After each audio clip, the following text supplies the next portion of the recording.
Hər vaxtınız xeyir. Hər birinizi Qadın kanalında xoş gördük. Bugün sizin mənə ən çox ünvanladığınız suallardan birinə cavab verəcəm. Toxumaq üçün ölçünü necə götürmək lazımdır?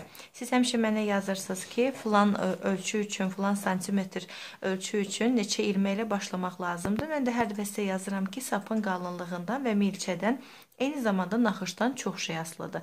Konkret, şifahi şəkildə sapı görmədən, ölçünü bilmədən bir söz demək çox çətindir. Və nəhayət mən belə qərara gəldim ki, bu videonu hazırlayım və demək olar ki, hər gün 5-6 dəfə mənə ünvanlanan bu suala nəhayət ki, əyani cavab verim.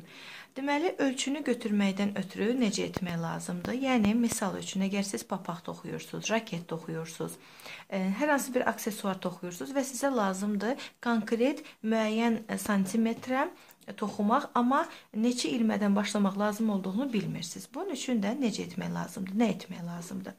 Hansı sapla ki toxuyacaqsınız, həmin sapı götürürsünüz, kiçik bir nümunə toxuyursunuz. Amma hansı naxışla istifadə edəcəksinizsə, həmin naxışdan nümunə toxuyursunuz. Yəni, misal üçün və ilmələri saymaq lazımdır. Dəqiq 2, 3, 4, 5, 6, 7, 8, 9, 10, 11, 12. Mən 12 ilmə ilə başlayıram, misal üçün. Tutaq ki, mən toxuyacam rezin, adi rezin. Bunun üçün mən rezinlə başlamaqdan ötürü, ilmələri bilməkdən ötürü adi rezin toxuyuram. Nümunə üçün olduğu üçün cəmi 12 ilmə götürürəm.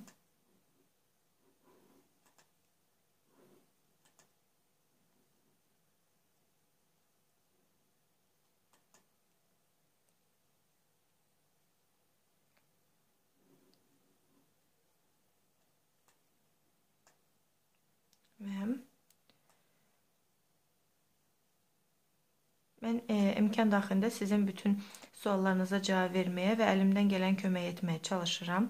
Lakin elə suallarınız olur ki, bəzən mən ona heç cür cavab verə bilmirəm. Onlardan biri də bu ölçüdür. Ölçünü götürməkdir. Deməli, zəncir yox, rezin toxuyuram. Təxminən bir neçə sıra gedirəm. Bəzən 2 sıra da bəs edir. Naxışdan asılıdır. Əgər naxışınız bir neçə sıradan sonra təkrarlanırsa, onda təkrarlanana qədər toxumalısınız.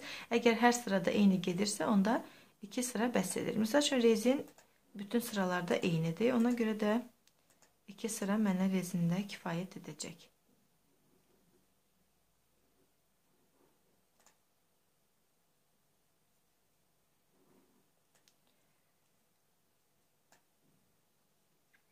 Və unutmayın ki, milçədən də çox şey asılıdır. Ola bilər ki, 3 nömrəli milçə ilə 1 santimetrə 1 ilmə düşsün, amma 4 nömrəli milçə ilə eyni sapdan, eyni naxışdan 1 santimetrə, misal üçün deyirəm, olsun ki, yarım ilmə düşsün.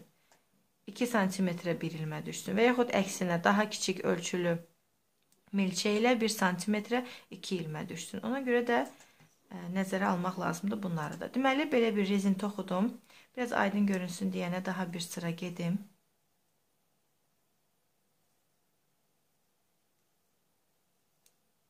Düzü düz, tərsi tərs toxuyuruq. Adi rezindir bu.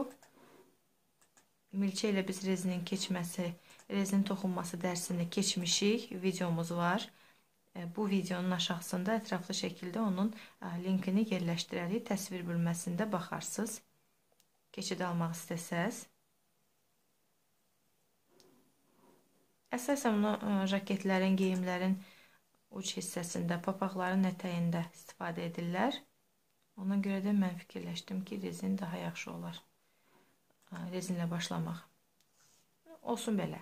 Məndə gördüyünüz kimi rezin formalaşıb. İndi mən bilmək istəyirəm ki, mən neçə ilmə ilə başlamalıyam. Məndə 12 ilmə ilə başladım. 2 ilmə bizdə növbəti sıraya keçmək üçün istifadə olunur. Bilirsiniz ki, milçə ilə toxuyanda, eyni ilə millə də toxuyanda 2 ilmə həmişə artıq götürülür. Məndə burada 10 ilmə var. İndi mən santimetri götürəcəm. Əlimlə bunu səliqəyə salıram. Büzüşmüş olmasın. və sonra bunu ölçürəm. Deməli, məndə 5 santimetrdir. 5 santimetrdə məndə 10 ilmə 5 santimetrə yerləşib. Deməli, məndə 3 nömrəli milçə və bu sapla 1 santimetrə 2 ilmə düşür. Əgər mən 57 santimetr ölçüsündə papaq toxuyuramsa, deməli, mən 1 santimetrdə 2 ilmə hesabı ilə götürəcəm, hesablayacam. 1 santimetrdə 2 ilmə düşürsə, 57 santimetrdə 2 dəfə 57-ni 2 dəfə artıracağıq, yəni 57-ni 2-yə vuracağıq, 114 edəcək. Yəni, 1 santimetrdə 2 ilmə düşürsə, 57 santimetrdə 2 dəfə artırırıq, hər santimetrə 2 ilmə edir 114 ilmə. Bu qədər bəsitdir əslində. Yəni, siz hər dəfə bu sualı mənə ünvanlayırsınız. Ona görə də belə bir əyani video hazırladım. İstənilən növ toxumalarda istifadə edə bilərsiniz bunu. Geyimlərdə, papaqlarda, aksesuarlarda, ola bilər sizə konkret filan ölçüdə çanta lazımdır. Onun neçə ilmə yerləşdiyini bilmək istəyirsinizsə, bu qaydadan istifadə edəcəksiniz. Toxuyacaqsınız həmin naxışdan bir nümunə, sonra bunu sökə də bilərsiniz, kəsib qırağa da qoya bilərsiniz, artıq öz işinizdir. Nümunə toxuyursunuz və santimetr ilə ölçürsünüz. 1 santimetrdə neçə ilmə yerləşdiyini hesablayırsınız, bilirsiniz və sonra sizə lazım olan santimetrə də bu riyazi hesablamanı aparırsınız və artıq dəqiq bilirsiniz ki, sizə neçə ilmə lazımdır. Ümid edirəm ki, bu videomuz sizin çoxunuza kömək olacaq. Əgər videomuzla razı qaldınızsa, onu da bəyənməyi unutmayın. Növbəti video dərslərdə görüşmək ümidilə. Hələlik!